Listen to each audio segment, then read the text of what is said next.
This is D, and Less Stress for Life. That's what's up. Is it good to be positive? Yes. Is it good to be only positive? Don't worry, be happy. Look on the sunny side of life and turn the frown the other way around. Well, many people would say yes. But according to a National Institutes of Health publication that's entitled Emotion Suppression and Mortality Rise over a 12-year follow-up, the answer is no. It basically says that not being real about one's emotions can kill him, can kill her. I know some people will say, oh, well, no, if you die, then you just die. It was your time. But that little old black book has a question, and that question can be found in Ecclesiastes 7, verse 17. Why should you die before your time? One example is not so much the African American community, although we could talk about that all day long, and this emotional suppression and all the various outcomes of it. But we're going someplace else in the world. We're going to China. A few weeks ago, a gentleman named Chimpy Wen, president, owner of a major health company, gave a speech on longevity, living long life. Moments after his speech, before he could even step off the stage, he dropped down of a heart attack and died. He was only 65 years of age. He had been battling heart issues for 20 years before his death. What's so significant about this? Emotional suppression can lead to heart attack. Emotional suppression can lead to cancer. And in China, guess what they have a lot of? They have a lot of heart disease. In China, they have a lot of cancer. And I need to say also that emotional suppression can lead to what I consider the biggest one of all, and that is suicide. And guess what they have in China?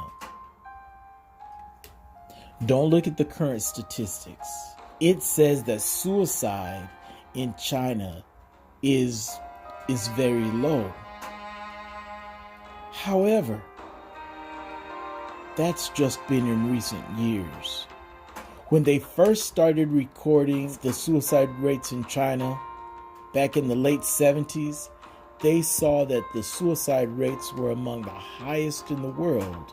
But in recent years, they've been low. Has something changed? Only the recording has. And that recording has probably more to do with damage control than anything else. And even as you look at what's going on now in Hong Kong, what went on years earlier in Tiananmen Square, it doesn't seem that China is too open to free emotional expression. Probably leans more towards emotional suppression. And in fact, there's a video that has been put out recently that lends itself more towards a suppression than the expression of emotions. Now let's get back to America. A land that gives you the opportunity, gives me the opportunity to have freedom of expression. Freedom also of emotional expression. Do you want to have a miserable existence? Then suppress your emotions. You want to die early? Then suppress your emotions. You want to increase your likelihood of suicide? Then suppress your emotions. But if you want to have a more fulfilling existence, consider these three things. Number one, you need to acknowledge your emotions. Check out the videos. There's some videos that really encourage you to reach for your emotions and explore your emotions. And I really want you to give a comment. Tell us what you think. Tell us what emotions jumped out at you. What emotions you experienced as you looked at these videos. We really encourage you to do number 2. Know that you have every right to feel the full range of the emotions that you felt.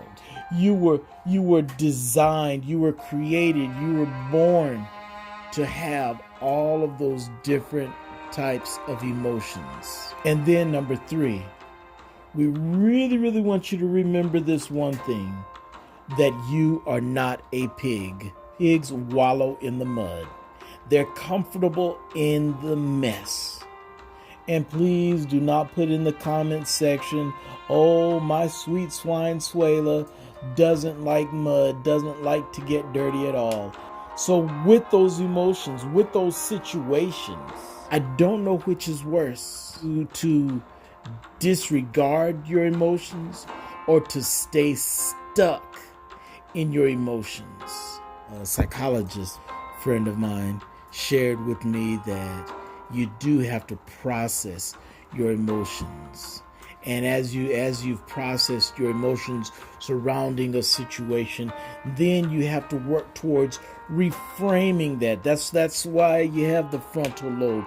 So your frontal lobe can help you process that stuff, make sense of that stuff, and to come to a logical, productive, healthy conclusion on the matter. Pretty much all the interviews that we've done, you have individuals who decided to move forward in healthy ways. Even the brother named T. Check out some of the videos. Check out some of the interviews, and we hope that they help you get to where you need to be, to higher heights, physically, mentally, and spiritually. Well, that's all we got for now. This is D, and let's stress for life. That's what's up.